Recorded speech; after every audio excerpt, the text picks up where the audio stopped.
ফেসবুকে কিছু পোস্ট দেখে হাসবো না কাঁদবো সেটা বোঝা বড় মুশকিল হয়ে যায়।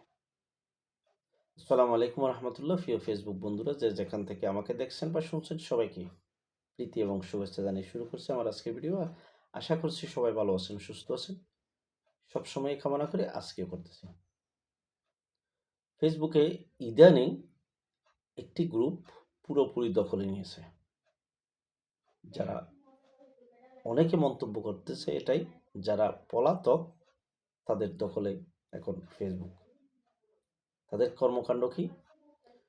সেই ১ বছর আগে, ২ বছর আগে ফ্যাসিস্ট সরকার বিদায়ের আগে যে সমস্ত ভিডিও ফুটেজগুলো ছিল, সেই ফুটেজগুলো এখন আপলোড দিয়ে আজকে হচ্ছে, আজকেই অমুক হচ্ছে, আজকে ১,০০,০০০ লোক ঢাকায় আসতেছে, এরকম বিভ্রান্তিকর পোস্টগুলো দিয়ে বাংলাদেশের জনগণকে এক ধরনের বিভ্রান্তি সৃষ্টি করতেছে।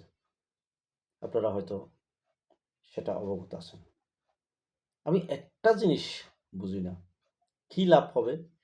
ধরেন ৫,০০,০০০ লোক ঢাকায় আসলো, কি লাভ হবে? কিছু মানুষ হানাহানি হবে, কিছু মানুষ আহত হবে, কিছু মানুষ মৃত্যুর পথযাত্রী হবে। কি হবে এই সমস্ত পোস্টগুলো দিয়ে? আর কি হবে? কি বুঝাতে চাইছে এই সমস্ত পোস্টগুলো দিয়ে? এই ফেক এবং ভুয়া পোস্টগুলোয় আজকে ফেসবুক একদম সয়লাব। আপনি ফেসবুক করলেই এমনে গোপালগঞ্জ থেকে নৌকার মিছিল আসতেছে বাংলাদেশে, টুঙ্গিপাড়া থেকে আসতেছে মিছিল বাংলাদেশে, ঢাকায় সচিবালয় দখল হয়ে গেছে, এই সমস্ত কর্মকাণ্ড।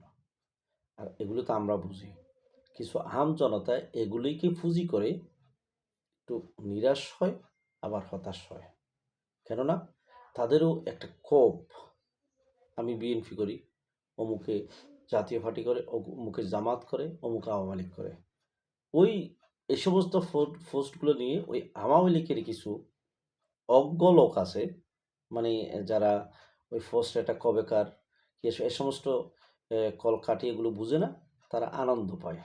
আর আমরা, আমাদের ভিতরে যারা এইরকম মানুষ আছে যারা ফেসবুকে বুঝে না, ওই ভিডিওগুলো তারা দেখে দেখে কষ্ট পায়। আর আমরা যারা বুঝি, আমরা এটা দিয়ে হাসি। ৩ শ্রেণীর এই পোস্টগুলোকে আমরা বিভক্ত করতে পারি। এই পোস্টগুলো দিয়ে তাদের উদ্দেশ্য কি? তারা জানান দিচ্ছে আমরা আছি, কিন্তু লুকায়িত গর্তের ভিতরে। ওখান থেকে একটা পোস্ট দিল যে আমরা ঢাকায় ঢুকে পড়েছি। আসলে এই সমস্ত পোস্টগুলো দিয়ে তারা বুঝাতে চায় যে আমরা দেশে আছি, এখন কর্মকাণ্ডে লিপ্ত আছি। আর আমরা যারা জনগণ, আমরা যারা বর্তমান সরকারের অনুসারী, বর্তমান সরকারকে পছন্দ করি, আমরাও প্রস্তুত আছি। এত মানে অবহেলা করার কোনো সুযোগ নেই। ওয়েলকাম, আপনারা আসেন, আমরাও যাই। এতদিন তো আপনারা লড়েছেন পুলিশ নিয়ে, হেলমেট নিয়ে। আমরা এখন কিচ্ছু না, আমরা শুধু সশরীরে যাব আপনাদের সাথে লড়তে। সুতরাং আমি আপনাদেরকে বলবো, যারা ওই সমস্ত পোস্টগুলো এই ফেসবুকে দিয়ে এই এই যে বিভ্রান্তি সৃষ্টি করাচ্ছেন, তাদেরকে বলে ভাই, কোনো লাভ হবে না, কোনো লাভ হবে না বিন্দুমাত্র। সময় ওভার হয়ে গেছে, একটা সুযোগ ছিল, সেটাও নাই।